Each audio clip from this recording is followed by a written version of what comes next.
We are back again like we promised on Thursday for the regular Motorsports Almanac show here. We're calling this one Youth Night as we're going to take kind of a step back and step into the shoes of the next generation of pullers here and ourselves all on the show. But first, introduced our guest right now, Dylan Babel from Babel Motorsports out in Hillmar, California. Dylan Dirks with the four-wheel drives and Grant Theobald with the minis, the two-wheelers. And the Unlimited, I think. Did I get them all? No more two-wheel drive. No more two-wheel drive. Got it. I can't keep up with all of them. But first of all, before we get off into our discussions, guys, we've got a great event coming up in California. And the recruitment trail, Dylan, you have been hot on it. Just seeing your posts on social media and everything. Kind of tell us about what's going on there at the third annual Battle at the Farm. Yeah, we're hoping to get a lot of interest this year in pullers and get a lot of pulling going on. And we're going to have, I'd imagine we'd have right around 120 hooks this year is what I'd like to hope we'd be for on a Saturday night. I know Halloween, it's going to be hard for some of the guys, but other than that, we hold in clay. We have a clay track, and I think we'll have some guys from out of state here and have a good time, and all of our proceeds go to Make-A-Wish, and we do a lot of work with them. Yeah, absolutely, which is always a great thing to see. Do you want to give a hint as some of the ones that are coming over? I know we've kind of had discussions amongst ourselves. You've been hot on the Unlimiteds trying to come over there for your pull. 5.0 Pros as well, I think. Yeah, 5.0 Pros and Unlimiteds. Unfortunately, I did have two Unlimiteds that aren't going to be able to come, but I'm still going to have one. And I can't quite say anything about 5.0s yet. Okay, I got you. Of course, you have Matt Crow sitting out there in California with Smoking Crow. That will be. Yeah, almost a guaranteed, right? Yeah. Who else out of the California group will be there? I don't know. Are you guys on the same weekend as Golden State Invitational? I don't know. Weekend before. Okay. Same as last year. Really, weekend before last year too, which it kind of does hurt because a lot of people do want to save their vehicles to go run there, but it's kind of pick your poison, Yeah, totally get that, but that'll be a great show as always. I can't wait to see what you guys do out there. What sled have you guys got out there? Is it y'all's again? Yeah, both of our sleds will be out here, and all right, we'll sweet. We'll have our clay track and sand track, and we'll still run the 30 or so antiques that show up, 20 to 30. All right, so a little bit of something for everybody all the way around then. That's sure to be another great event. I don't remember if I saw the video from there last year, but Charles Poach and Darren Hartwell's going to be on the microphone out there for you guys this year, right? We'll have four announcers. We'll have our two from out here, Ian and Joey, and we'll have Charles and Darren too. Darren was last year. Yeah, that'll be a fantastic show, I'm sure, with them two on the mic. They work really well together, bounce off of each other really well. But as always, Wyatt, you're here again. We had a short turnaround from Thursday with the news of Grand National 4.1s being added in. So I guess we just kind of start there. What's everybody on the youthful side of things feeling with 4.1s going into the Grand National side? I know none of y'all are smokers, but come on now. Let it fly, dang it. Let it go. Well, how about y'all? Y'all both have super farms. Yeah, I mean, we had the discussion with Travis, the other night on the show, right? What he said wasn't incorrect. You don't want a points championship to be determined by like 2 or 4 hooks, especially on the national level, which is totally understandable. But even in that sense, we had 8 hooks last year. And I guess it's really going to depend on what the schedule looks like for this year because, there's been rumors of a couple of pulls adding Grand National Super Farms as a whole. So I don't know what that looks like for us. And with different events and things happening last year, too, stuff got taken away. Benson was going to be there for a few more classes, including ours. Mm-hmm. And Toma still has the possibility of adding. There's more out east there, the possibility of adding, especially in Virginia. In Michigan's a hotbed for our class, but yeah, we more or less wouldn't want to give our opinion strictly straight on the whole entire issue itself because it can become as biased as people would say. So it's more or less trying to hear what other people think that are not in the class because obviously, we're gonna have Shane and myself are going to have a different opinion as diesel guys compared to what we want to see and say light mod or, minis or different things in that. So. Yeah. Yeah, and here's my other thing too with the 4-1 deal. I mean, it makes all the sense in the world, right? Because they were kind of already getting featured in Hutchinson and Toma and Rockwell to begin with. So I mean, they were already at Grand National polls. Now, I guess the question becomes is at new polls, what do they book? Do they book the 4-1s or do they book with the super farms? I guess that's going to be something we have to see because from what I'm hearing, there's going to be some new Grand National hooks coming this year. So I guess we're going to have to wait and see what they come up with. So it all goes in time. I mean, we're all, and this includes you guys too, Dylan and Grant and Dirks. I mean, we have to sell our own class. I mean, obviously there's some classes that don't have as many hooks as others do. Then you have pro stocks and supers, at least diesel supers, have the most hooks out there. So you gotta do your own selling. Yeah. Dylan, Baybell, I'm curious to know what was it like for you guys coming back out here on the eastern side compared to being out there with you guys for so long? Because I know you guys have been out there for a while.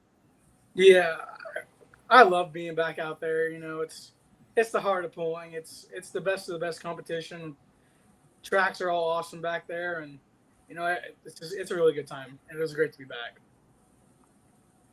Yeah, definitely. Now, the schedule works in your favor, though. I mean, obviously Benson was going to be tough, but the schedule itself, the rest of the way, was in your favor at least a little bit. Yeah, and it's kind of in between our seasons with harvest and groundwork and trees, and it pretty much fit perfectly for us this year, and it worked out. I mean, we wouldn't have been able to make Benson if Benson would have happened this year because that would have been busy time for us. Yeah, exactly. Grant, how did it feel from y'all's side of things? I mean, I know you guys are kind of out the two-wheelers, running all minis and unlimited now. I don't know. It wasn't much different. We were still running the same amount of vehicles, so it was pretty much chaos all the time, especially when you're on the limited and the mini rod at the same time. But I know like last or 2 years ago when we were at Rockwell, the two-wheel drives and mini rods were always running at the same time, or we'd go to Fort and we had that problem. So I guess being in less classes made it a little easier, but still pretty hectic having 4 vehicles running. Yeah, then you got like Bowling Green, and you're running the same session most times. Right. And you got that long line. You got one vehicle, and you got to wait in a while. Then you have the second one, and so on and so forth. And yeah, that was a cluster Saturday night trying to get Mason up to the scale because we'd left – I don't remember what happened. For some reason, we left his tractor at the trailer, and he was like almost last hook, and we barely got it up to the drawbar pad before he was up to run. Which that thing that sucks there on that south track is you pull and you go. You scale. Oh, that was the other issue is that the semis were going over the scale already, and so they messed that scale up on the south track because that scale's always off anyway. And I think it was saying we were like 100 pounds too heavy. I'm like, well, we're not going to be able to throw enough weight off anyway. Like, we wouldn't be able to make weight. So that was a whole cluster trying to get them to understand that that wasn't right. And then there was another tractor that was saying we didn't scale because they didn't record it going over the scale when it did go over the scale. So that's just a cluster. I don't know. But yeah, it definitely sucks running the same session, especially when both classes are going on 2 different tracks at the same time. Yeah, absolutely. Dylan, what about y'all's season? How did it feel? What went on for you guys? I mean, it was fun. Definitely starting out, with Farley, it was a great experience. And went on to, Toma and Chapel Hill, Brandenburg. And after that, we had tiller issues, so we couldn't hit the rest of the circuit. But I mean, it was different going against, also changing the truck up from running PPL at 6,350 to now running 6,200 pounds. I mean, it was a lot of changes we're still trying to figure out, but. Oh, I mean, it was a good season. I mean, for what we did, I mean, we learned a lot of things. So, yeah. So let me ask you guys here as a whole from the younger side. And Grant, I know you're going to have first experience. Well, no, you wouldn't either because I didn't have many rods there. But how did we feel about the Farley deal this year? They had mini rods. Farley. Yeah. Oh, they did have minis? Yeah. Yeah, I'm telling you, everything's kind of blurring together. It's yeesh. I thought the concept of the event was good. I thought it was probably the best run event all year. Most professional, definitely.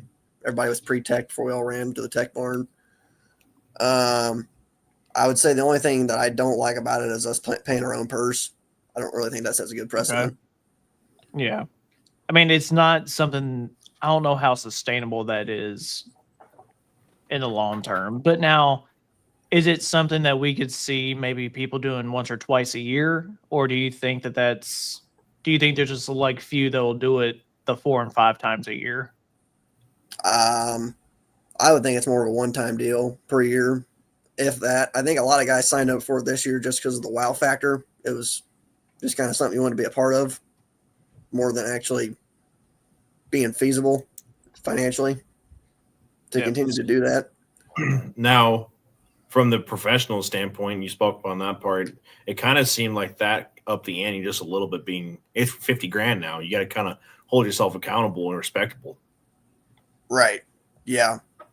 Yeah, and then I like the whole the press conference idea after the poll too. I I thought love that was that. cool. And then I like drawing your own numbers. And for everybody, I think that kind of adds a different aspect to it. Yeah, absolutely. So let me ask you this. I mean, Wyatt, you and I have had these discussions multiple times. They took this idea that they have for the purse from their dirt racing stuff, right? Mm-hmm. Yep. It So, came from one of their drivers. so why is it sustainable in the dirt racing world versus pulling world? Auto racing. It's Go ahead, that Dylan. drag racing too. You know, you can have a field of 64 cars, throw in $1,000 each, winner takes all, and those cars could range from a bracket guy to a pro mod. Even, I mean, you can get more people there because that's something where you could see guys come from hours away even just for that cash days event. Yeah, absolutely. One of the concepts that I thought of, and I don't know if I'm right or wrong or indifferent. Look at the two industries that you're dealing with in itself. You have dirt track and drag racing, automobile racing as a whole. Then you have the agricultural side. And the population for auto racing is up here versus agriculture is down here. The population density in itself is much higher on the auto side than it is for agriculture. So because that's what we're based upon. But now, is it not fair to say that more of those everyday consumer sponsors are kind of opening their eyes to pulling more? Or do you think we're still heavily relying on the agricultural side of things for sponsorship and truck and tractor pulling? I'd say it's both more now than it used to be, I think. Yeah. Because Wyatt, I mean, the number one that we've talked about was Redline Oil, right? Coming over from the drag racing side. They haven't made the jump yet, but they've kind of made their presence felt on Urban's Mod and Dusty Price's Mini. I could see them becoming like a Galaxy Tour-esque sponsor at some point in time. 100%. 100%, but I don't think they're the only ones. And there's been grumblings here and there of more happening, but it's also the way the sport is kind of accelerating in this sense too. Is look at the guys behind the scenes that have been working, whether it's I see Full Pull Live with the live streaming stuff, or Dan Schreier that does a sponsorship for NTPA, or just the different things in itself for pullers promoting themselves. So there's multiple factors to it. So is there one solution? Probably not, but are there multiple? Yeah. Yeah. So let me ask you guys this. I mean, we had unlimited on freaking ESPN this year. I saw an ESPN news the other night, and I just happened to be flipping through my television. That's something that really hasn't happened in pulling in a little bit. I think the last time I remember seeing it was Pro Pulling League on there. Golly, geez, it had to have been 2012, 2013. I think they were on ESPN at one point. I mean, I haven't seen the viewership numbers for that, but what does that do in multiple aspects? Letter A, what does it do for the eyes that are on truck and tractor pulling in that moment? Because whenever I saw it, it wasn't just on ESPN2 or ESPN Ocho or whatever. It was on ESPN News, which is like their number 2 ESPN channel, I think.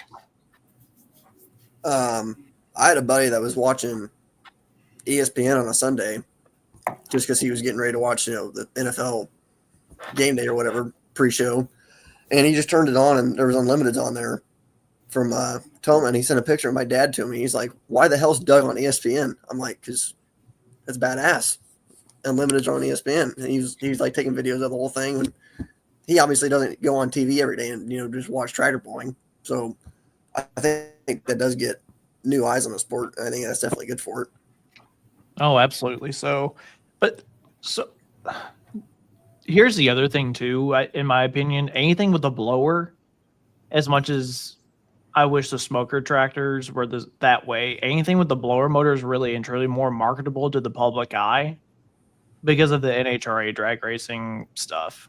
Because I mean, you can turn on NHRA and you can see a top fuel car here with a blower on it, and then people maybe catch ours and see a blower on that. They can make some sort of correlation there somewhere. Two completely different sports, but still something. There's that one thing there that they can relate back to seeing it in another motorsport. And we all know the reach that NHRA has. I think I saw that they passed NASCAR in viewership for one of the races. They were like 1.2 million viewers or something like that. Yeah, it was Dallas.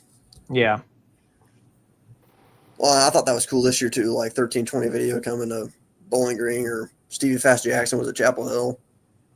Yeah. Stevie's a cool dude. He was a cool guy. He's really, yeah. I'm just trying to think of what other things. Just because I feel like there's more of a cross. I don't want to say cross dress, but kind of more of a correlation that you can make between truck and tractor pulling and drag racing, which is kind of our whole purpose, being called Motorsports Almanac, covering pulling and drag racing like that. So this goes kind of something that I was thinking about. Do we as a sport, and you guys can answer this, all of you can, do you think the venue also has something to do with how our sport is perceived? Look at a place like Benson versus Toma versus like a fair that you go to, like Wellington or Canton. That's actually a really fair question. Do you think that the venue holds a precedent or a stereotype more, say, than anything? So now, if we're going to talk about as far as what looks good on TV, I mean, Farley looks fantastic on TV. Bowling Green obviously does. Rockwell does. Really and truly, all of the Grand National tracks do, in my opinion. Like, there's not one that's just kind of like, oh, what in the world? Now, you look at Chapel Hill whenever it's filmed, it has the small town feel to it whenever you're watching it on TV. And that's not just because we've been there, done that for X amount of years. But I think there is something to it, especially the way it's shot for TV and live stream and everything else in between. Yeah, I mean, I think one of the stigmas is that like it's just a tractor pull at a county fair is kind of how I think people view pulling, when that's not really the case at all. Yeah. Like, I think I had somebody ask me this summer from high school if we were still pulling or whatever. And I said, yeah. He's like, so you guys just carnies or what? I'm like, no. I'm like, we don't just travel to county fairs all year. Like, Grand National Pulling is not just going to the county fair every weekend and hooking your farm tractor to the sled.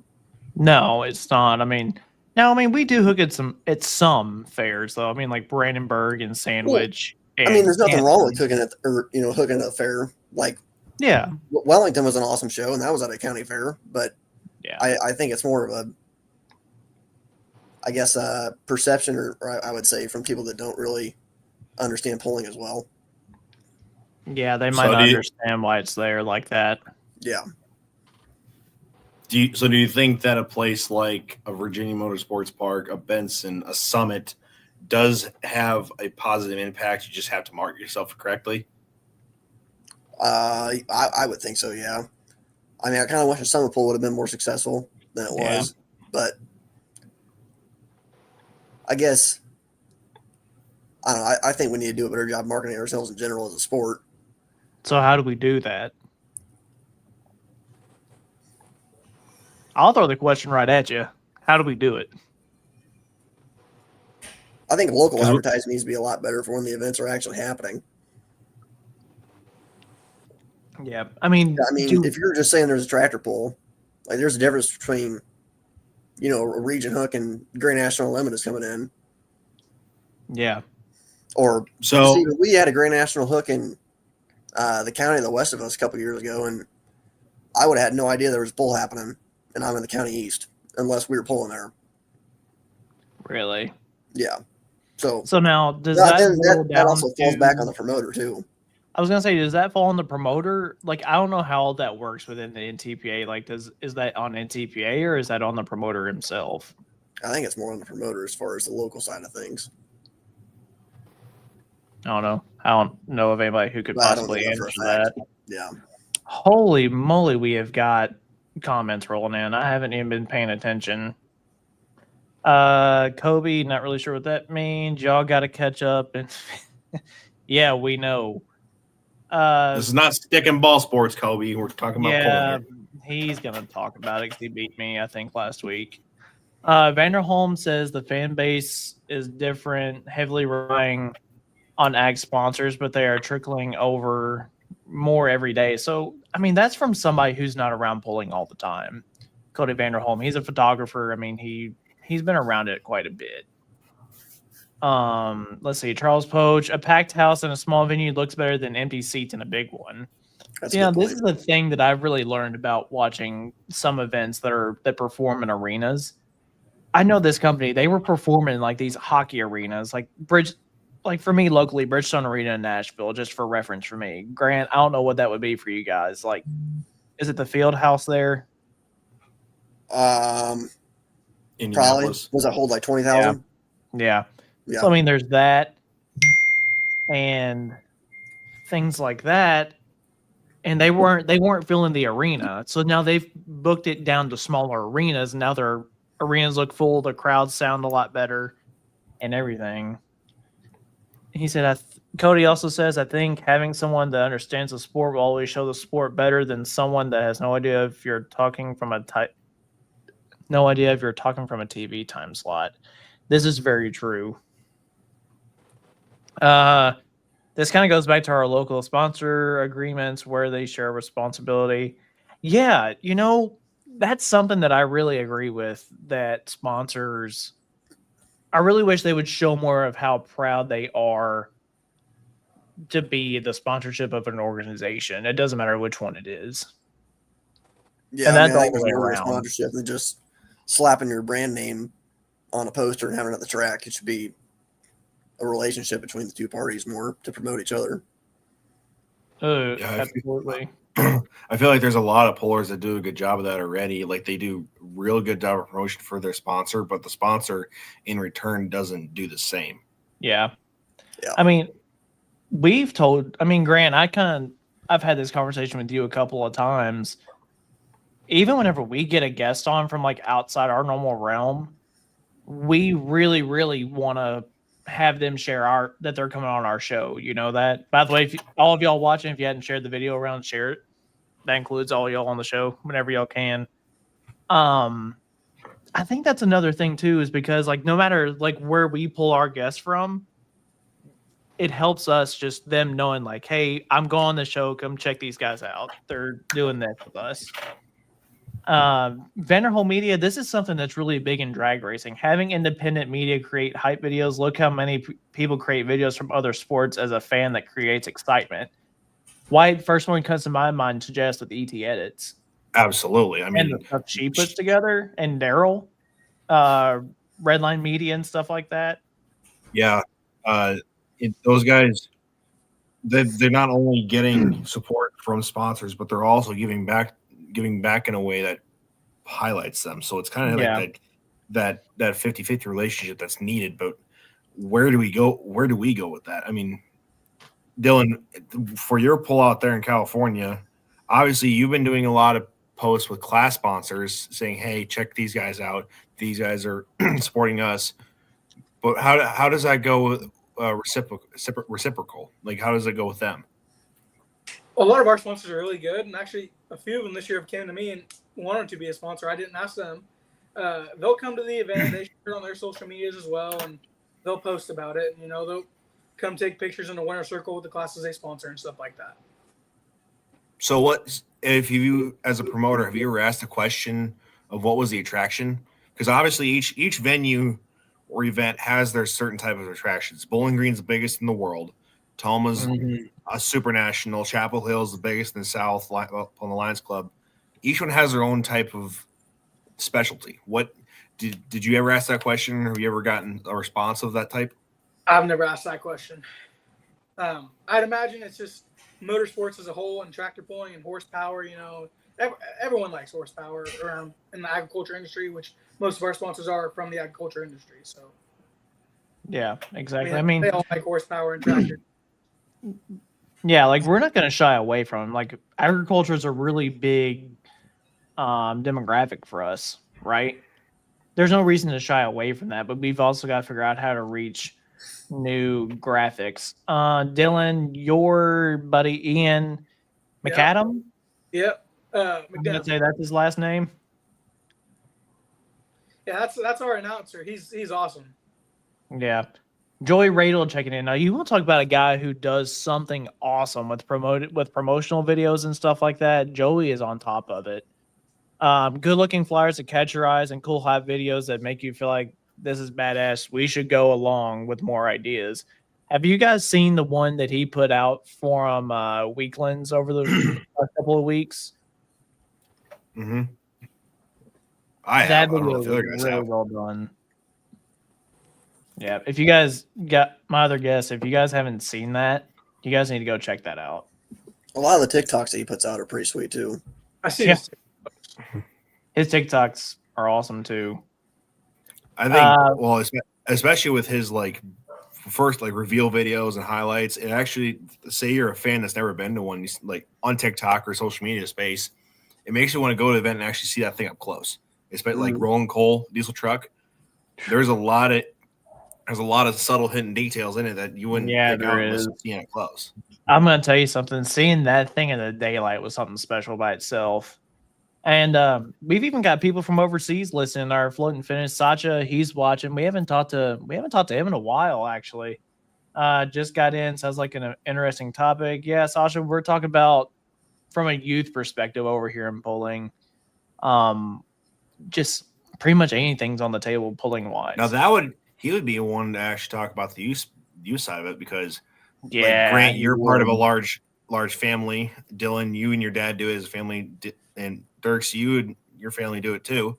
Whereas the guys over there, the younger guys are teams, not especially family. They're teams. Yeah. So now, y'all, this is something that we've had the conversation with Sasha about. Some observations from here in Germany regarding sponsors. Give them the possibility to host potential customers and meet people from related businesses. You need a dedicated area for them. I think that's along the lines of like a VIP area if I'm determining it right? Deal. Yeah.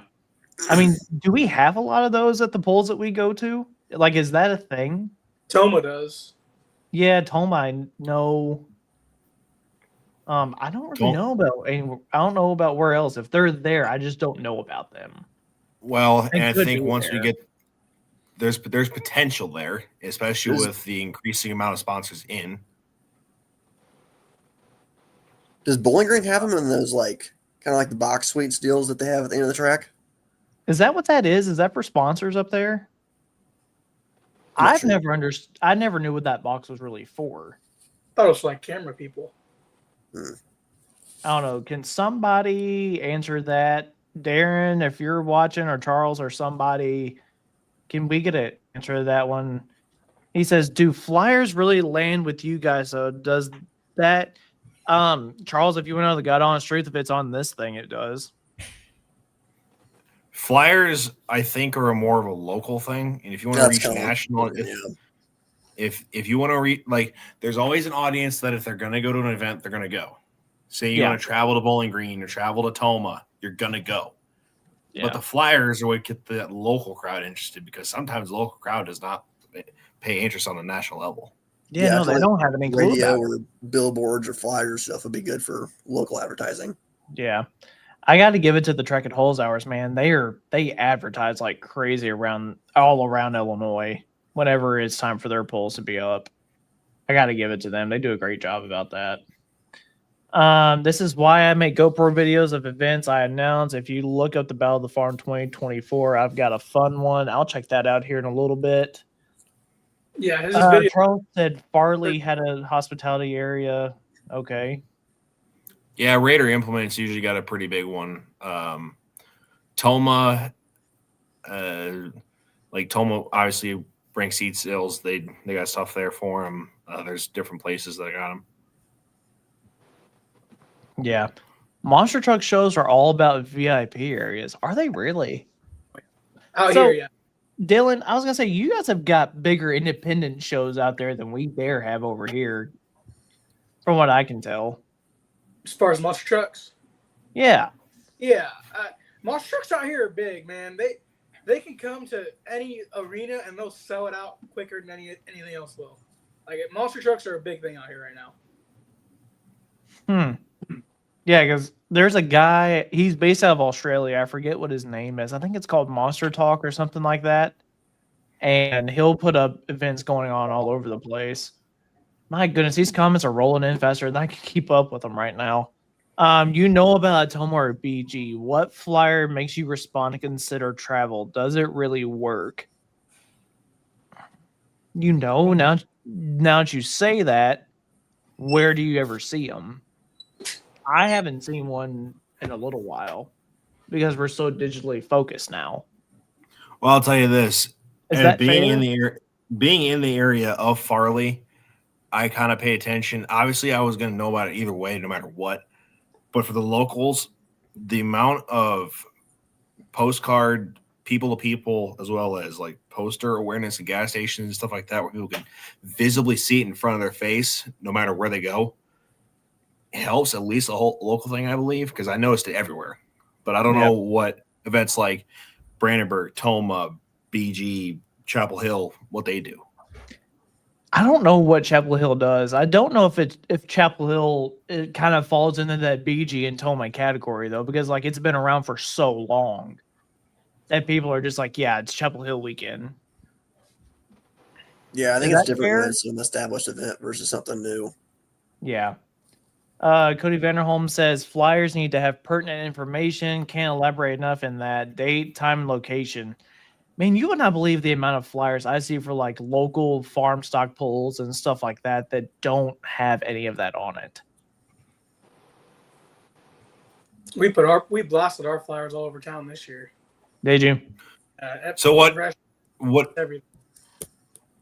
So what did you do as a total for promotion? Was it just specifically paper, or is it No, multiple things? well, our flyers at like the businesses are paper, but we have Facebook ads, we'll do radio ads, we'll do banners on the side of the highway and roads, and we'll try and advertise as much as we can. Dylan, is it? If you want to say on this, you can. Like, what does advertising cost look like for you guys out there? What do you mean as far as that? Like All of Total. your total. it's tricky. If you don't want to say the exact Depends one, on, you it don't depends have on to. what you do. It depends on what you do. Okay. It depends on what you do. You could be really cheap and just do like Facebook ads, Instagram ads, and stuff like that, or you can go radio and the side of the highway banners and stuff like that. You can get pretty Yeah. Sasha came back with something else. Then LED screen with their logos showing the runs and replays at the pool. Takes 2 to 3 years, but they'll come ask why they are not on that screen. See, Sasha, here's the other thing about that. Their LED screens aren't at every single pool over here now. Like, it's still more on the grander stage of things. Like, that's really the only place you see a LED board, I think. We were trying to get one for this year, but I couldn't land one. See?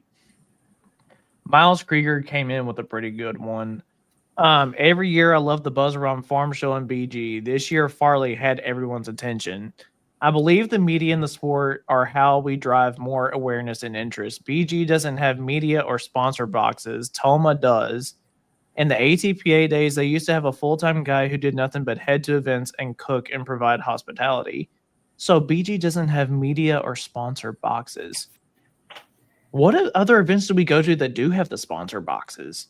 Or the media boxes, I mean, too. Take the I don't- outliers out of it, like the Tomas and Chapel Hills or such. I don't know if I can think of. I've never really like, been to. I've never been to a travel that has a media area, dedicated media area. I don't think. There's a few of them out here that do. Do they? Like, is that like their only spot where they're allowed to video and stuff like that? Yeah, it'll be a K-railed square with like a little platform there. Okay. Yeah. A hype video will make me travel over a flyer every day. Is that the era that we're in now? Is it more Well- hype video focus as opposed to the common everyday flyer? Well, I'll ask the other three on here. You look at a Mata after video. How many times have you seen that? Like, hey, I kind of want to go to Mata now because Mata looks awesome. What do we say it every single year that we want to go to Mata? Every We said- time we see it. That's with Darren. Oh yeah. Ian, he said I worked the West Coast Monster Truck Show. Ow. Monster Truck, West Coast Nationals, and Red Bluff. Roughly 6,000 people a night over 3 nights. Dylan, is that like a really big one out there for y'all? It's a bigger one, yeah. There's a couple different monster truck promoters out here, and yeah, I mean that's a bigger show. He would know. He does a lot. He goes to a lot of monster truck shows. He has been going to as of late. Yeah. He started. I think his first monster truck show was in July, if I'm right. And he's been doing Sweet. a bunch. Yeah, just challenge what you said. You guys said it was on your phone, but highlighted places you know about. What is off the grid that moves the needle for young people? I don't think a flyer does. I'm inclined to agree with that. I think that us as a whole on the screen, I think it's more in the hype video realm anymore. I've made a few for our pool this year and to try and attract more, and it's worked. I mean, Yeah. Let's see here. Man, they are just rolling in. Hillmar basically shuts down for Battle at the Farm. Dylan, how big is Hillmar? not very big. I'll tell you right now. I don't.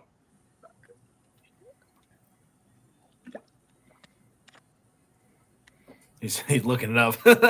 Yeah. I don't know. So Sasha came in. He said, "Did you guys follow what happened with the Dutch Association putting all their events on YouTube? They did 30 to 40K viewers every weekend in a country with only 18 million people. Holy crap, man! That's a lot. Of course, I don't know what our viewership numbers are here.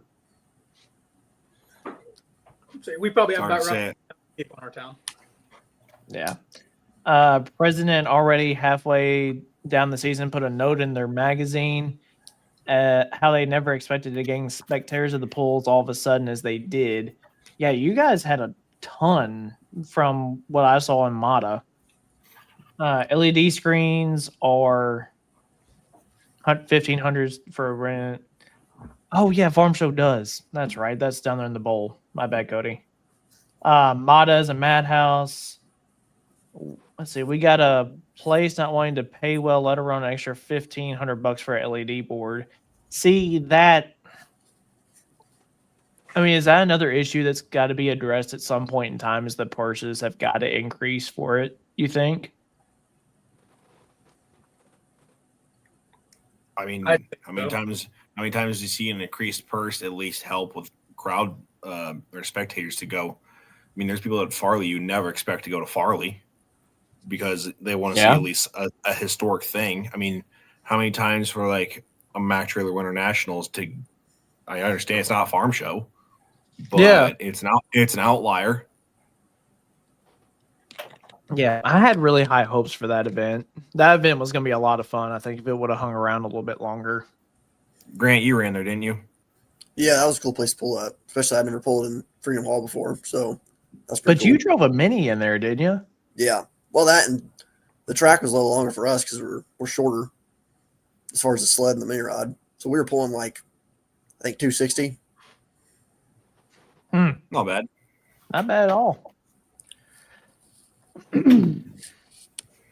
My timers used to order LED boards from Asia for an incredibly affordable prices. Pulling events couldn't definitely buy them and be money ahead in a few years. Huh. Question is, how No many idea. are willing to grow? how many are willing to do that and grow at the rate that they're hoping to do that at? I mean, Yeah. obviously, you take away the super nationals. There's ones like Diesel's Dark Corners that'd be one to do that, I would think, especially with the amount of people you get, or Weeklands, or like State Fair down there in North Carolina. I mean, they get a ton of people there. There's Mhm. 120,000 people there a day. You would think that an LED board highlighting the pole would do something. Depending on the venue, how many people actually watch the video board, though? That's my question. I don't know if it's fair for us to answer that because I feel like us as pullers, we're watching it every chance we can I'm to see what staring it up. happens. Like, I don't feel like that's a fair question for us to ask. I don't know if we Like, can answer that from a crowd At perspective. Bowling Green, if I go up and sit in the stands, I think the video board is huge. If you don't have the video board, you're completely relying on the announcer to hear a distance or hear results, whereas you can just look at the video board, you see a replay of the run, distance comes up, or then you can even have a scoreboard of what the top 5 of the distances are all the time instead of having to sit there and memorize whatever the leader is. Yeah. Now, thinking promotional standpoint, if you're going, say you got a local dirt track in your area, drag strip, something like that, and they got a video board, are you actually paying attention to it or not? Or even for a football game? I mean, is it really on your mind that time, or is it something else that's going to make you pop your eyes? I don't know. I'll tell you something I would really like to see at events is specifically somewhere like Bowling Green is like having like smaller screens out there to where people can watch it if they're in line to get food and stuff like that. Does that make any sense? I do like to that about anybody? Chapel Hill, like where you go behind, back there where all the like tables and tents are all set up. You can still see the poll that's going on the Yeah. video board. Mm-hmm. I think that's another place that's a great way. Charles said, I want a discussion among you guys about what will stop you from doom scrolling and engage. Teach us. See, now here's the thing with the doom scrolling. Because mine is so much motorsports oriented. That's what kind of keeps me from doing it. But now it just depends on who we all follow, I would say. Because I mean, is it fair to say we all follow Joey Radel at this point? I think we've all seen his stuff on TikTok. Like, we all follow him. He will stop you in a New York minute because letter A, you never know what he's going to say at the beginning of the video. Letter B, you know the content of the video is going to be good by itself. I think our problem is that we've got to be able to gain that attention for more than 2 seconds at a time, or however long TikTok designates that algorithm to be good at that time. I think that's another thing that we fight specifically with Motorsports Almanac is that we have to fight that algorithm constantly because something's always changing. So, yeah, what do you guys obviously think would be something that's is say stop this, as he says, the doom scrolling and go to an event? Is it something unique about a place, or is it just how, say, like take Joey for instance, for like Weekland's poll? Is it the way he promotes himself? Is it just the hype video? What is it if you go to an event like that? I don't know, because at that point, like, I guess for me, I wouldn't drive that far to go to a poll just based off watching a video on the internet, just because of where it's located. Really? But then again, like, that's different for us, though, because we go to polls all summer. Yeah. So, what you say is true, but for me at the same time, it's also the opposite. Because, yeah, I'm really good friends with Mike and Amanda Weekland, but I wanted to make it a point to go to Weekland because letter A, I knew who was going to be there. Letter B, the level of the competition up there was Grand National, Super National level, whatever you want to call it. I think that's another thing that drove me to go out there. Let's see. The point is you can advertise on them and they will pay for themselves. Our pool, I'm not even going to try it. It's $1,500 to have your advertising on there. One of our smaller events sold spots for $750. He had like 5 or 6 sponsors on them. Yeah, I mean, that pays for the board cost itself right there. But I don't know. Sasha, I think our problem here is that the sponsorship numbers, I don't know how finicky they are. And Yeah. not being a promoter, like I don't know. Like I know what they are for Midwest Winter Nationals because I mean they're right out there in the open for everybody to see. I think Chris has got a good point down here. I'm trying to find it. There it is. Thing that drawn me to wanting to go places, getting live stream and watching them, and wanting to be in person versus sitting at home and watching. Is that for you guys? Is there any truth to that? For anything that you go to, that's outside of like your normal realm. So are we talking about like I don't want to say the independent guys because I don't feel like that's the right term. I don't know how to answer that one. I really don't. I don't know. For me, like, I don't even know if I would go to a pull unless I'm pulling there. Like, it's just so easy to sit at home now and watch a pull on your couch instead of driving 2 hours somewhere and then driving 2 hours back home after the pull's over. Yeah. You could pay pretty much the same amount and watch in your living room. He's got a point. I've said that multiple times, at least for our sake. I really shouldn't say that because Grant, you see me drive all the way to Tennessee, not even pull just to help people. Yeah, that not. I didn't hear what would make you stop and engage. What is it for each of you? What makes your guys? You guys need to answer this one. And step out of proximity to the sport. You guys need to answer this first. I'm gonna let you guys answer first, then I'll answer after that. Yeah. Dirks, you've been pretty quiet over there. Really, just something that catches my eye. I mean, if I'm scrolling through and I see like, even still, like if I'm scrolling through TikTok and I see a 5-engine mod, I'm like, who posted this? I see, like, it's gonna make me stop and look because it's something you don't see every day. That's what I view it as. It's if it's something that catches my eye and makes me stop and actually watch it longer, then I go look and see, okay, what else do they post? What else, it gets me, into their content, and then potentially vice versa. Yeah. For me, I guess I would think like, I don't know, I guess I'd think about TikTok for instance, but like if I see a high quality like edit or something of pulling or farming, I might go and follow it. Or if it's somebody that like, I don't know, Tony Reed for example is entertaining to watch about the topic because he's funny. Or I don't know. I feel like if it's like high quality, like I feel like Joey's stuff is high quality. Mm-hmm. So that makes me want to follow him because his stuff is what's the word? I guess different, or I guess more high quality than what most of the other content that's put out there about pulling is. Yeah. And that's stuff from like the East that I don't ever, like we don't ever really go out there to pull, so I don't really ever see that stuff either. Fair. Bobel, California. It's a whole different ball game out here, but pretty much. This dude doesn't ever scroll to begin with. Mr. He Do Not literally Disturb. told before the show that he keeps his phone on Do Not Disturb during the day. I don't want no one bothering me. Like sometimes, I'll give you my thought, and I think asking us, and I don't know what you guys think. I think asking us as guys who are in it every day, that watch it dang near every day, that are always engaged with this thing, the thought of something seeing the same thing over and over again, to our minds, at least my mind, gets monotonous. Whereas you see what Joey's doing, you see a new vehicle out, you hear a new topic, you see a new event like Macville. You're scrolling through, and all of a sudden you see Macville makes a change. Like, whoa, hold on, I need to look at this. Yeah. The thought of something new is usually what intrigues my mind. Say, hey, we got something different coming in the sport, and that's the same thing over and over again.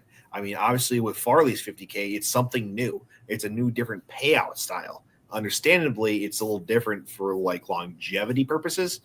It may not be the longevity purpose thing, but for a lot of people, it's like, hey, we're going to see a puller win $50,000. That's new and cool. but I think it's just because we've grown up in it all of our lives. I mean, how many of you guys have? This is all we've known. Right. Yeah, I mean, this is literally all we know. I mean, I think to get the best answer to the question, you need to ask people that are sitting in the stands. Yeah, I agree. Bingo. I think also like look at the only way I can answer this is to think of the drag racing world and see what Westbike's doing for the Drag Illustrated Winter Series. It was something new. You're in the winter time when stuff is not really happening, and it's something different. The payout's different. It's a series. Mm-hmm. You're engaged in it. You want to see who wins. So, I think the thought of something new, at least for Polar, is something that's they want to see. Yeah. I mean, every year, why do we get excited about Louisville? The list and what new pro stock or something is out. Yeah. Speaking of the list for Farm Show, I think we're going to set a date for when we reveal our Farm Show big board. November 18th. We're going to do it almost a year to the day that we did last year. November 18th is whenever we're going to big board out. And yes, it's as painful to our brains as people think it is. Dear Lord. Yeah, but Sasha says, you know what our younger folks go to the pool because it's usually not only the pool, but band/DJ. Yeah, how many pools do we go to if that's the case here? I do know when we went to Macville, you'd always get about 9:30, 10 o'clock, and you'd all migrate to the beer tent because they had a local bands playing until about midnight. Yeah. So I do know that's pretty popular there. And really, I think it's something that more pools could look into, really, honestly, because you can draw, not sell like a combined ticket, but you could in the sense that, hey, you're seeing these guys also, but you have to watch pool first. Yeah, that's true. I feel like there's a few that could do upon that well. Toma, for one, they have it right there. Rain depending, always, Toma. Yeah, man, it's Toma. Come on now. I mean, I feel like, honestly, Chapel Hill could do something with that, being as like that place, the way it's set up just a little bit, you could probably throw something in there. Yeah. Obviously, we go to Bowling Green every year. Napoleon, I mean, Grant, you say it, you've been to Napoleon how many times? And Napoleon is just like usually a pregame. Yeah, it's basically mini Bowling Green. What Napoleon is? Yeah, I mean, it's the county west of Bowling Green, and I would say half the crowd there goes to Bowling Green. The whole right side of the track is lined up with a bunch of farm trucks that people built like bleachers on the back of. And then the campgrounds are pretty rowdy there too. I've never been to that one. That's always been one that's on my list to go to. Doug had a really good time in the campground this year. That's an inside joke there, Grant. That's an inside joke. Not as much fun There was- as at Bowling Green, but anyway. There was Doug, Debbie, and a picnic table.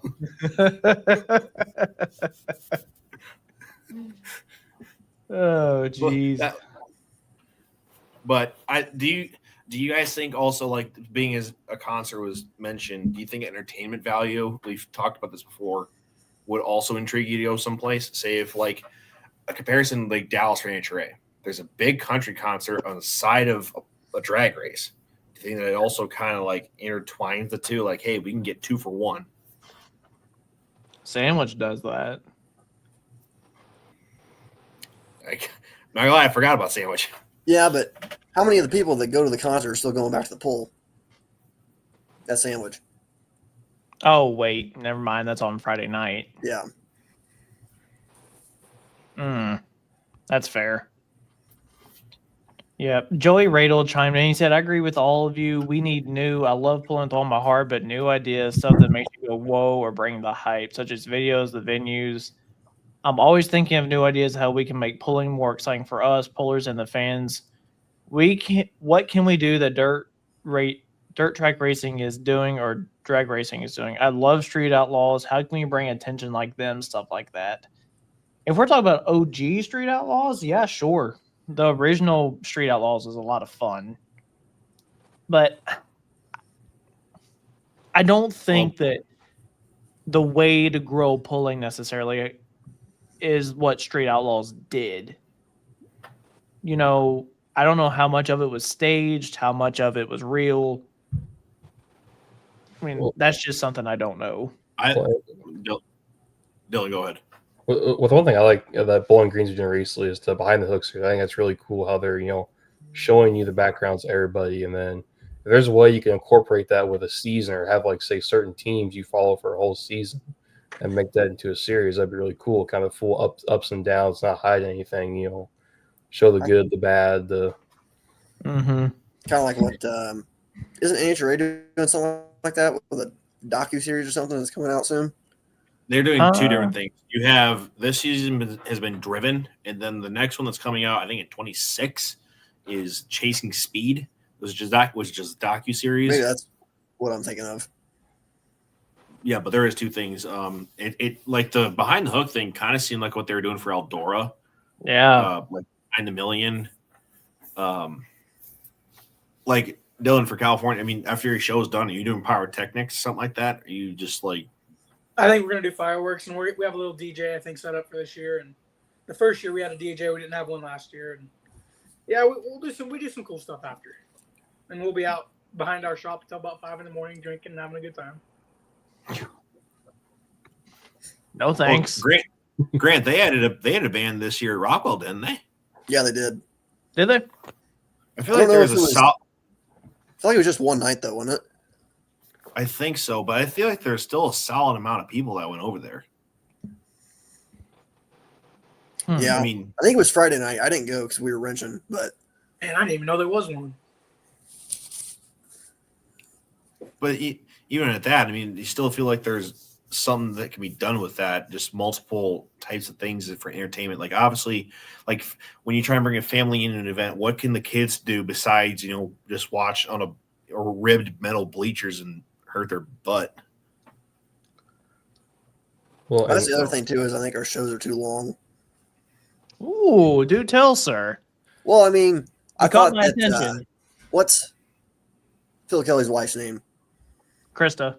I thought she made a good point about Wellington. Is that kind of by the middle of the pro stock class, you were just like, man, can this show be over? Like, I want to go home, and you were leaving with a feeling of I'm ready for this to be done. Whereas I think it'd be better if the fan leaves the show wanting there to be more, so that I think would want to come back more than them ready for it to be over.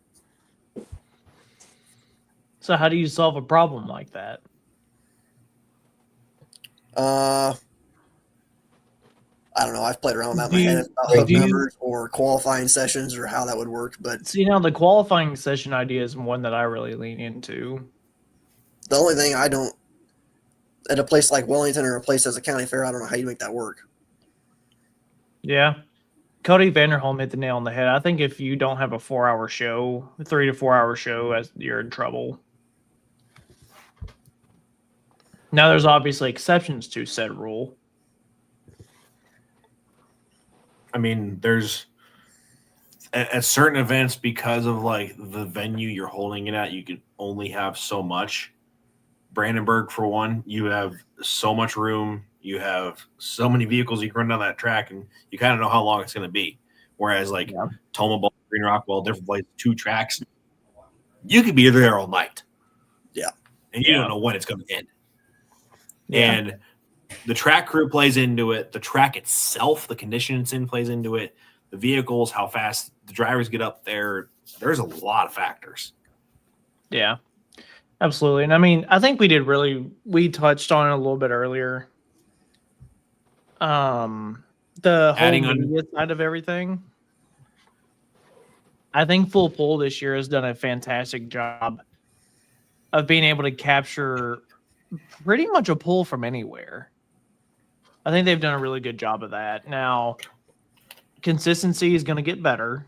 I mean, there's still some nicks and glitches to be worked out, as with anything that's still in its second year. But I really do like that. And I really hope at some point in time we get to a centralized point where we can go to one destination for pretty much a lot of the polls. Like all 3 sanctioning bodies need to be under a single channel, in my opinion. All right, this is. I think we should get the uncomfortable factor in here. Talking trash. Does it hold a place in polling or not? I don't know. Ask Colin Ross. Now we're getting somewhere. That's what I'm looking for. I mean, it drove the crowd into getting deeper into the story of no matter what happened, no matter what side of the story you got. I mean, I'll give you that. Grant, there was a couple times this year with water and other things that were like, hey, what the heck happened here? Yep. Yeah. But you're not allowed to say anything. No. No, I'll tell you don't the know. other I thing. think from a storytelling standpoint, it would probably be good. But that's the thing with pulling. I think Tyler Sauls talked about this too. Where like you're not on the track at the same time as your competitor. Like in drag racing or dirt track racing, you're out there with a guy at the same time. Whereas in pulling, you're on your own run. Like you can't affect really how your competitor is going to do. That's if also there's a way you can act. If there's only a way to act like a clown in front of them, just like, hey, you're going to screw up, and just kind of get in their head. Well, I can only imagine what Jeff Hurt would do in some mini route bowlers. But that was the thing at Bowling Green is that Colin Ross felt like his competitor was affecting his performance, so that created drama. Mm-hmm. Yeah. And it was an on-off track type deal where people are trying to follow the story too. Mm-hmm. It's like, hey, how does this affect into the next day? Right. So here's my question to y'all though: is to what point? So here's where I think about it: it's competitor versus the guy who builds all the stuff for it anyway. That's where I think it could get a little wonky. You know what I mean? Elaborate. Like if you've got the guy that's building your parts sitting there talking trash to you, like if he's building your parts, I doubt it's going to be that bad. But versus a guy who buys the parts from him, I don't know how that works in drag racing. Oh, all those guys had the same chassis builder. Yeah, but does said chassis builder race? No. That's what I'm getting at. But that chassis builder can build it how he wants to if you're letting him do it. Because if you're giving him free reign. That negates the point, though. In his regard, because if that guy doesn't race, I mean, he doesn't really have a dog in the fight. He's just building the chassis for the guys that buys them from him.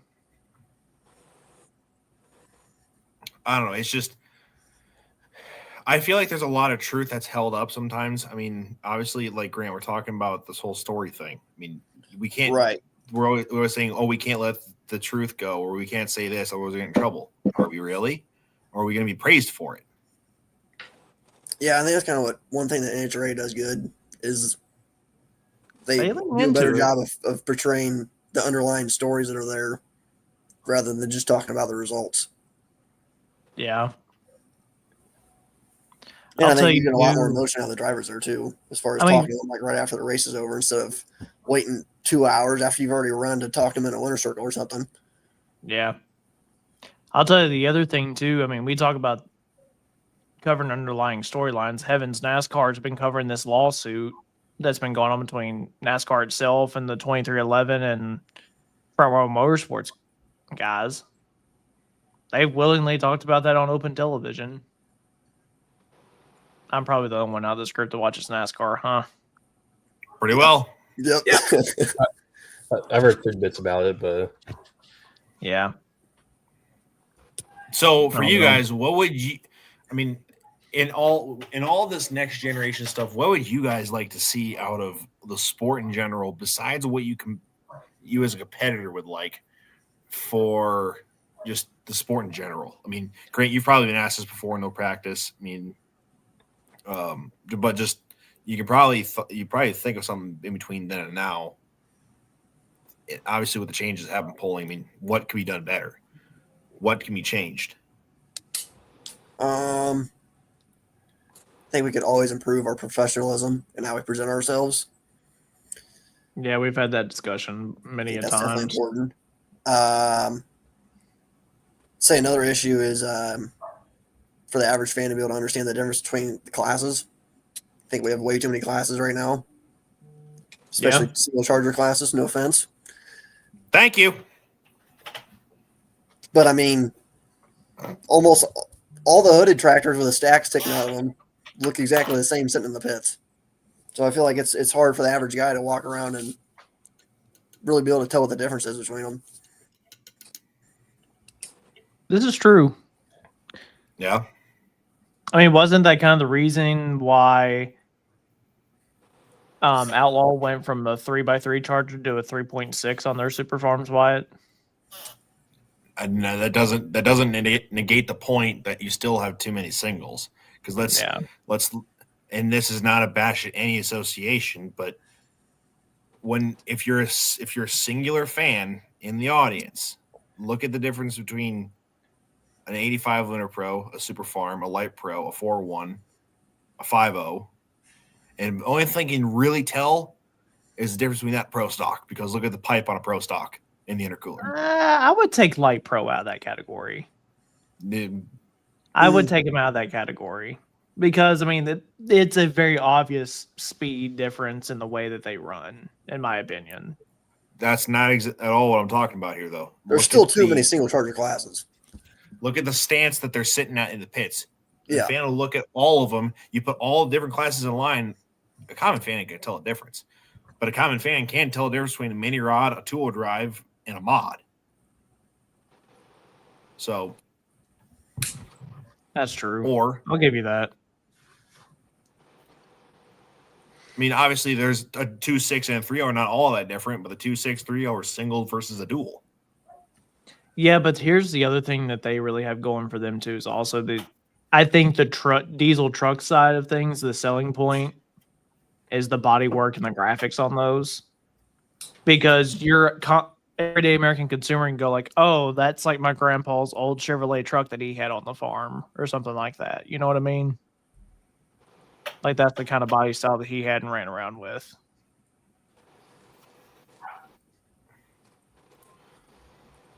So then, granted, if you're talking about too many single classes, do you think also limiting the time limit of a poll would be a good solution? Be limiting the classes you want to schedule, because there's always the fact that people want more. Yeah. I mean, yeah. I mean, look at a Brandenburg has 4, a Chapel Hill has 5, and Right. a Wellington and a Napoleon have 4 and 5, or what? Something, yeah, 5, something like that. Yeah, I don't something like that. Whereas you get to like an I don't know event what around the here, answer is, but I just think that we have to figure out a way to make the show faster. Yeah. I'll tell you the other thing that we haven't really talked about is that we need to get something in these kids' hands for them to be able to have whenever they're not at a tractor pull.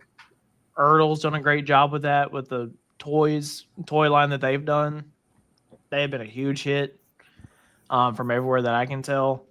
We need something on one of these, in my opinion, besides a YouTube or something like that. We need something on one of these. NHRA just came out with a new mobile game they're going to be launching. What Yeah, does that I'm do not for gonna lie about it. engagement? I'm a little nervous about that game because that's the same company that did, I think they did Monster Jam's game like 10, 15 years ago. Now, granted, there's been a lot of advances since then, but I'm going to hold my reservations until that actually comes out.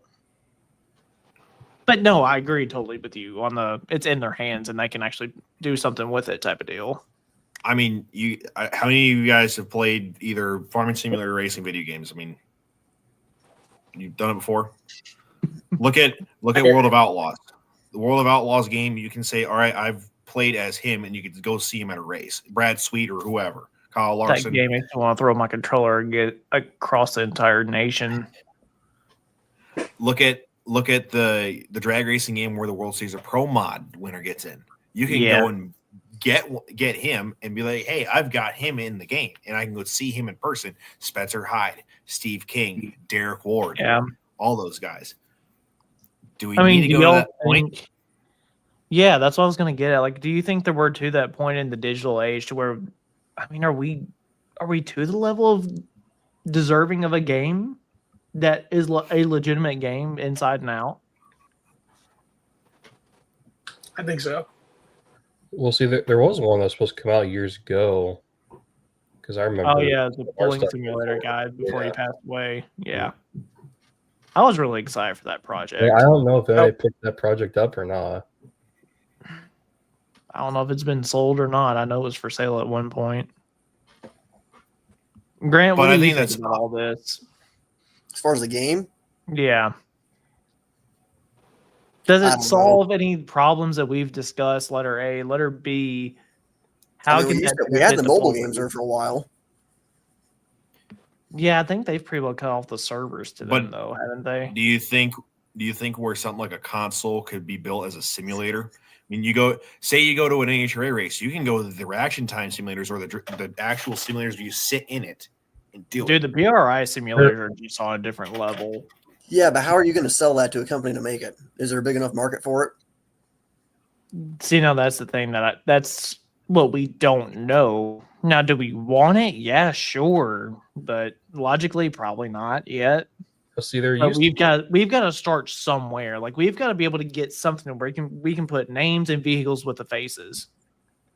there You used know to what I be mean? something years ago. Yeah, that is true. at That's a State good Fair. point.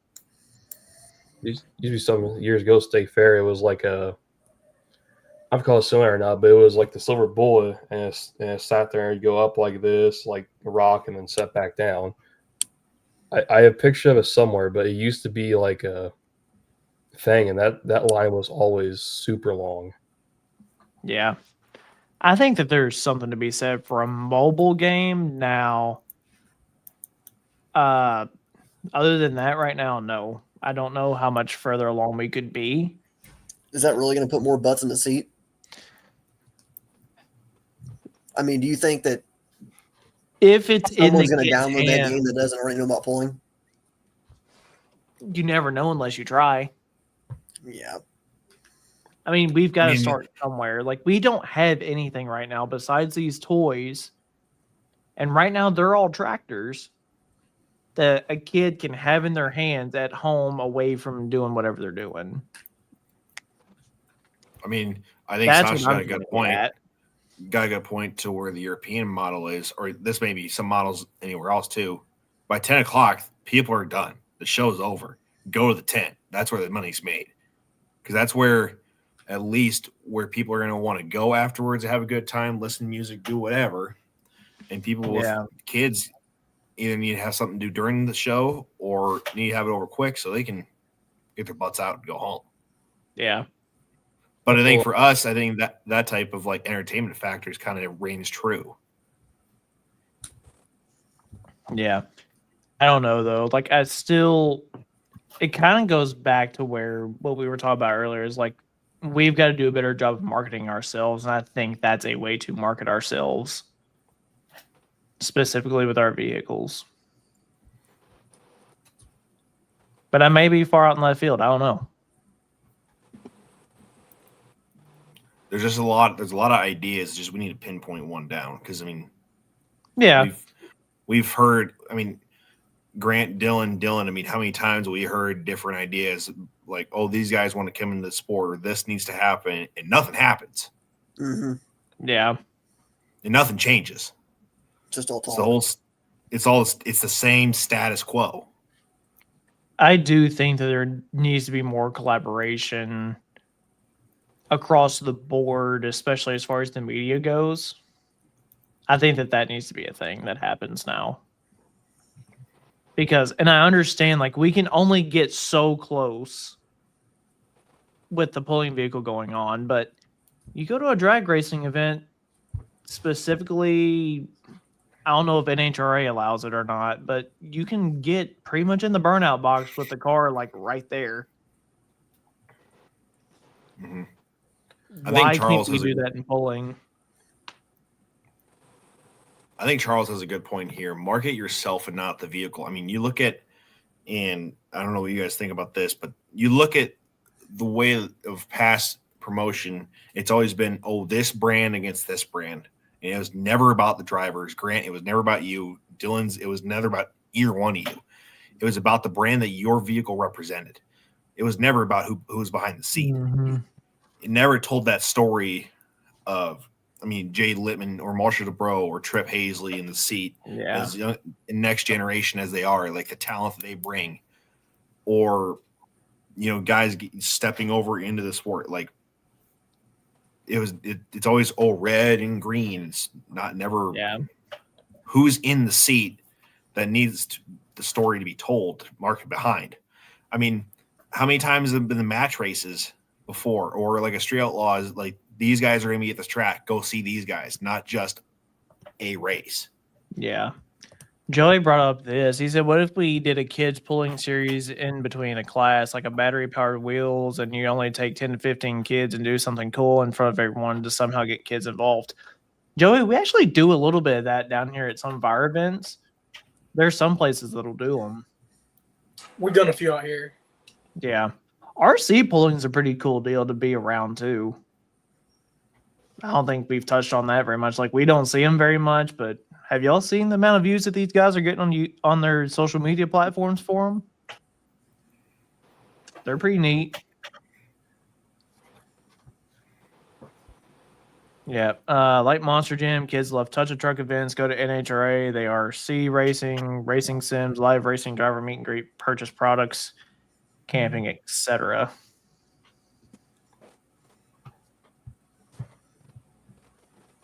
No. So anyway, we need to get on some different topics here. I mean, we need to get some life going here. Yeah, no, we've been on the same topic for a while. We spun down into such a hole into that one. But I mean, let's kind of talk about what else we felt was really. Let's talk about the good that happened this year, right? Obviously, rain was a bad thing this year for. I think two-wheel drives had the worst luck with the weather this year, if I remember correctly. And like 6 hooks. I think they only had like 6 hooks or 5 hooks or something like that. They actually got completed. So I want to talk about Toma with that, because everyone was talking about them running the 4-1s, which was a regional class, over the two-wheel drives. Can anyone that was there in person kind of tell what was going on there, what the thinking was? Because in my mind, a heavier weight's going to work on that track a little bit more rather than throwing something light on it. That was my thinking, which made say all the sense in the world. I guess, I don't know. That track was pretty bad on the left track there. The track did get pretty good once the mod class got like halfway through the mod class on the right track. I think the thought process of running the 4-1s over the two-wheel drives was the class size, but now, are we talking Friday afternoon or are we talking Saturday night? Because Friday Saturday night I'm is talking light afternoon. pro. Okay, because Friday afternoon was light pro. Oh, was it not 4-1s? 4-1s were Thursday and Friday nights. Okay. Whereas, whatever. Way, see, you don't even know what single turbocharged class is running. Dude, that was 4 months ago, and I've watched about 6,000 hooks since then. Anyway, no, but I think the thought process was that they ran the 4-1s or the light pros or whatever it was over the two-wheel drives for the class size. But I don't think that it was right to take a region class precedent over a Grand National class. I mean, at an NHRA race, you don't see them telling Top Fuel to go back to the hauler and that they're going to run Super Comp instead. Yeah, but so here's my thinking on that. Two-wheel drives weigh what, 6,200? Yeah. The light pros have about 2,500 pound advantage over them. Did that have something to do with it, with throwing a heavier class on it to work it in more? They didn't run on that track at all, did they? No. Didn't they run everything on the right side? They moved everything on the right side, yeah. Okay. Hell, what night? Well, that just negated that entire point. It would have been Time. It would have been hard either way.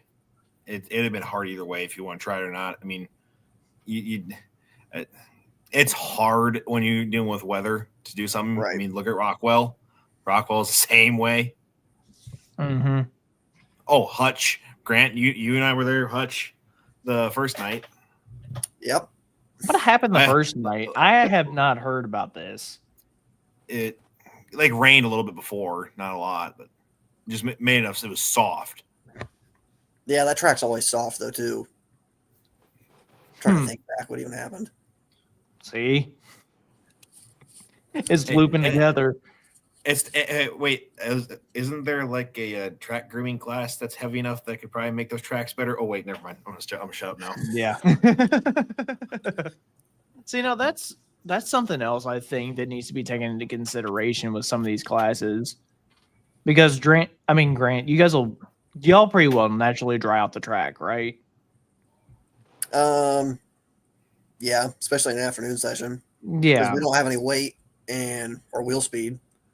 So, I mean, does it hurt you guys that much to follow us? Or have you ever paid attention to it that much? It depends on if it's a night track or if it's in the afternoon. Afternoon. I would probably say yeah. Like we followed you guys at Toma this year, and I think the track was pretty hard to start in the afternoon session. See, now we followed you guys at Bowling Green. I mean, it was pretty much the same effect for us. If you weren't early hooked, you're pretty well in trouble. Yep, that's afternoon pulling for you. Yeah. We do it all the time, buddy. Don't you worry. Yeah. Exactly. We could, I don't know. We could groom your bad track. We could groom your bad tracks, but they always throw us in the afternoon. Shucks. I would like to pull one time. I would like to pull a night session at Bowling Green just to see what it's like to pull at nighttime there. They used to have us there a few times. Did they? I think the last time was the 50th. On Saturday night? I think it was Friday night. Whenever we went to 2 a.m. That's the last time it happened. That must have been a rain-stricken night. But no, I'll tell you some of the other things that I really like this year from NTPA side of things was the Galaxy Tour. I thought that was something that brought in some new names into the sponsorship realms and opened up new doors for other sponsors to come in. Like if they don't want to bring in like major sponsor money as far as sponsoring the entire series, they can jump into that Galaxy Tour area and still be a part of the circuit. Yeah, I thought that was cool. And then also the class sponsors that they started doing the past couple of years. Yeah, and that wasn't a thing that we could have thought about last year. Let's see, what else went on that you guys liked or disliked or just thought was flat out ugly? You guys were at more of the pools than I was. I need to start writing this stuff down throughout the year because something will happen, and then like 2 weeks later, you'll just totally forget about it. Yeah. Yeah. When you have them, Grant, I kind of feel bad for you guys. How much traveling we did, the amount of hooks you guys had this year. It just everything runs together. Yeah, it's all blur. Maybe if they didn't schedule so many back to back, I mean, everything would be a little better. But yeah. Here's my thing with that, though. You've also got a limited window when you can schedule things. Because, I mean, there's a certain point here, unless you're wherever Dylan's at out there, you can only schedule pulls so long before you start getting into letter A, you get back into harvest, because let's be honest, pulling really doesn't pick up hard and good until July. Parts of June, yes, or especially around here, June, it's pretty much dead. After July 1st, there's a pull every single weekend around here. You've got a certain time frame you can only fit your pulls in.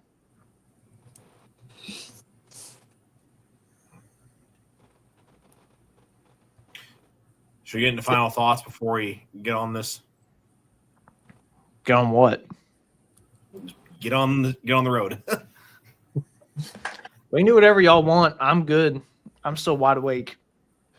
I mean, any final thoughts before we get off here, guys? I mean, there's a lot of ideas have been thrown around. There's a lot of things that we want to see happen, but we don't know if it will. Yeah. Dylan, you just want to see more pulling in California. Yeah, I want to see a lot more pulling in California next year. Maybe a new region opening up. His tone of voice, he's like, yeah. Maybe if you weren't just 2,500 miles away, that'd be kind of helpful. You know, it's a short distance, dog. I'm telling you, it's not that bad. Yeah.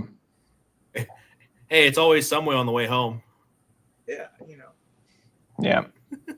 And maybe R2 down there at the bottom of the screen. What have y'all thought about this tonight? As far as Discussions and all this stuff. I think discussion is good. So yeah, I think it's We always didn't good get to any see hot different topics yet. perspectives. Do you want to get in some hot topics, Wyatt? Yes, I do. Well, I'm gonna wait on the one that's coming in the mail in a few weeks before I release any type of opinion. Better watch yourself. Little. Do Because what? I will light the You sky put on the little- fire. Did I put in?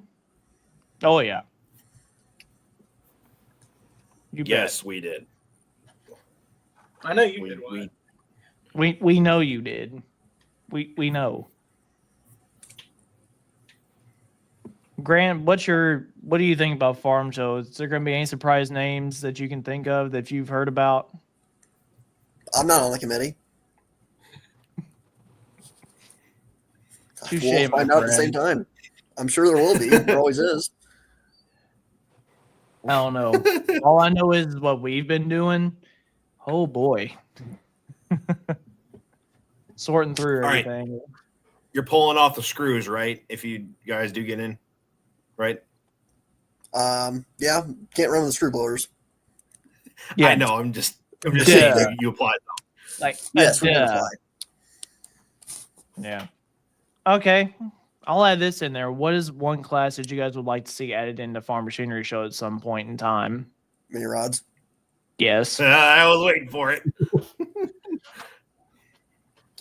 Anybody Semis. else got a different answer? Semis. Would they go? Did Connie do pretty well with them there? 5 or 6. I don't remember. Kind of a pain in the ass, I thought, as far To as get in logistics. there. Yeah. Dear God. Well, I say it'd be a while to get him in. It would be so cool, but it would be so difficult. No, They that would- would be a Cloverdale class. That'd I be feel like it cool. slowed the show down a lot, too. It Yeah. would take them 2 hours to complete the class by the time they get them in and out. Yeah. If you have the number. You know what I wouldn't be mad about seeing, though, is them kind of going to that Mac Trailer National setup that they had there in Freedom Hall. I wouldn't be mad at that. I know you take away a lot of seats I doing would say it there that would not be way. enough seats. Yeah. But you At sell least for Friday, more Saturday. going around this way. That place is damn near full Full on full Saturday. night. Yeah, you're right. Still, for the way the vehicles were able to move around and get in and out and everything, I think it was pretty good.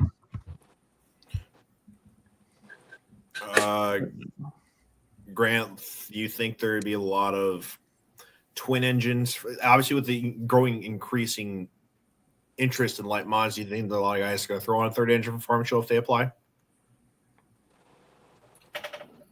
I mean, yeah. I was gonna say I guess we've I don't know heard. who would, but like I would think Sullivan would. Oh yeah, There's a couple of guys that come to mind that I Right. would think they would.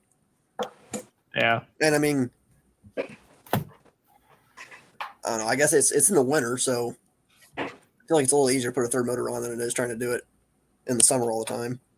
Yeah, that's true. I don't know. I think it's gonna be a wild one though, for sure. I'm ready for it to be here already. It's only been 2 weeks since I've been home. I'm ready to get going again. It's 16 weeks to Farm Show. Not like I'm counting. I just heard yesterday Super Bowl 16 weeks. And that's a Shane, week after. Pulling again? Huh? Said Shane, you're ready to start pulling again? Yeah, a little bit. I've been Load home up, too buddy. long You know where already. to go. You know where to go. Load it on up. But how long?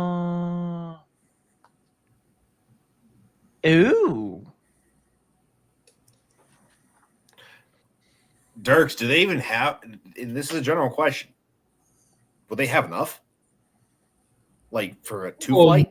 you just take your you can do top Just four, over. or top five. Here's the thing: they haven't been there consistently, though. No, because They went on that 10-year hiatus or something like that. 2019, like 8 or 9 year hiatus. They weren't there, Yeah. and then when they were there before, I think they were a Saturday afternoon class. I like watching that class more than the diesel 4-wheel drives there. Oh. Well, the track's take. just too short for them, in my opinion. I say diesel forward drives would probably make a little more sense for a 3.6. 3.6 or 3.0? I'll say, do you put 3.0 in there? 3.0s are pretty much the super farms of the diesel truck world. Don't start the can of worms, guys. Then we're gonna start hearing like Beetlejuice. no. We're gonna hear that No, limited no. super class. We're getting rid of a pro stock class for light limited super stocks. See, now I you're thought that was calling sarcasm. Beetlejuice. Oh, no. I mean, it worked in Nashville, Illinois this year. Like it or not, everybody that went from all the different organizations, they all went to play together just fine. And the results were kind of even.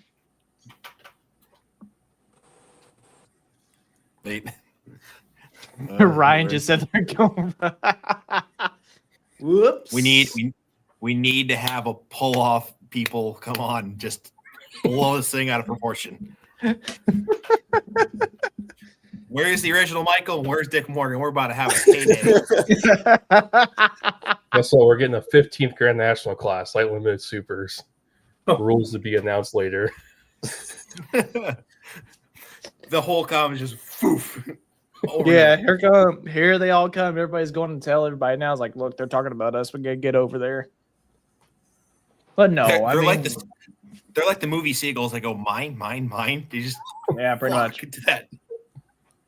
All right, what do you guys think we're going to see new-ish for 2026? Do you think it's going to be more events heavy? I think do it'll we be a think? couple Oh, yeah. events, yeah. Grant, you're going to Macville now, so that's gonna be interesting. Because when was I don't remember last time like a mini rod was in Macville area. No idea. Never been up there. So, and we're taking Unlimited's up there too. So we're excited. Oh, they're taking Unlimiteds too. Yep.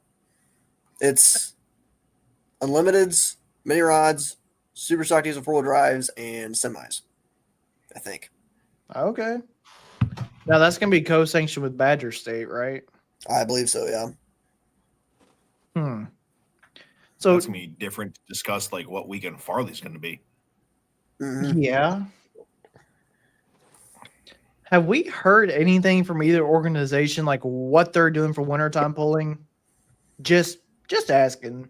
I haven't heard anything from PPL about Ocala. I haven't heard anything about Satsuma yet, like what their dates are.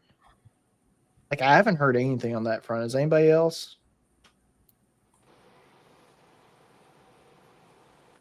Somebody packing their bags for Florida. Who? Me? Never. No, the one with the blower motor over there. Oh. I don't know. We'll see when the schedule comes out. Fort Wayne, maybe. Really? Huh. Okay. I haven't heard that one. That's a new one. But I'd Is say there we an need to event you get guys out like of to see? I was about to Go say, ahead. I'm going to end with this. You guys want an event to see come back? I mean, obviously, we talked about Summit earlier, and there's places that like just draw people.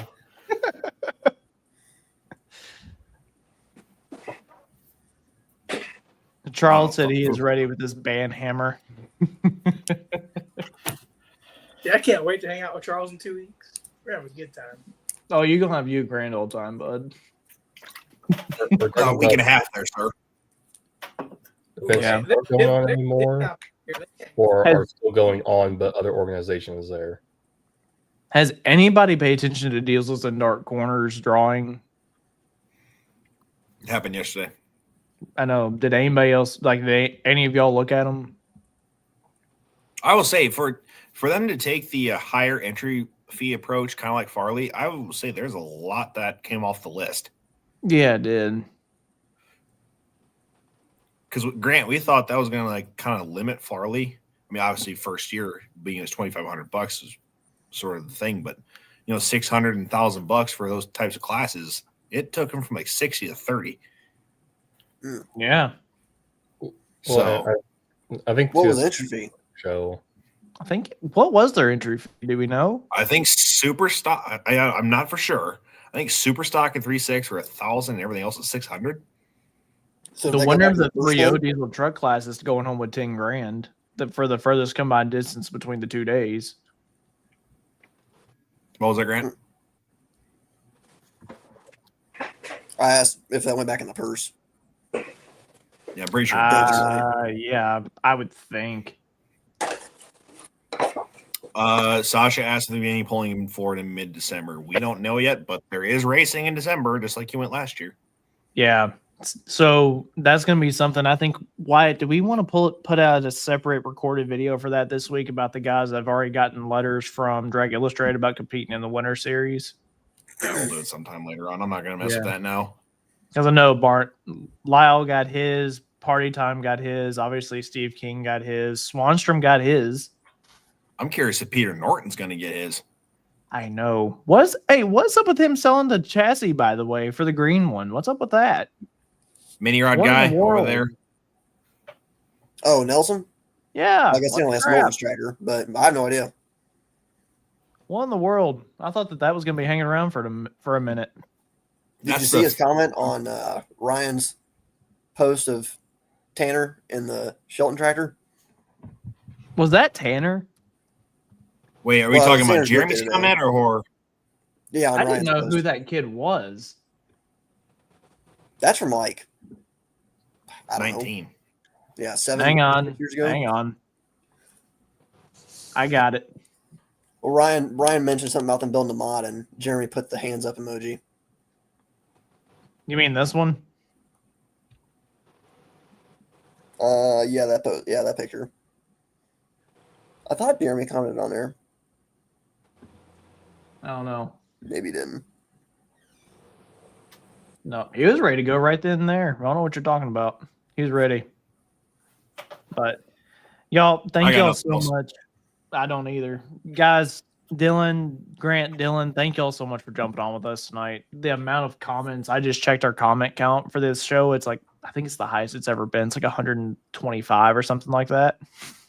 Cool. But all of you that are watching, I know there's a bunch of you watching. Go share this thing so the discussions can continue online. So with that, we will see you guys next time. Everybody, please follow and share. Follows and shares do us big for the algorithm. Algorithm doesn't like us right now. But until then, we will see you guys next time.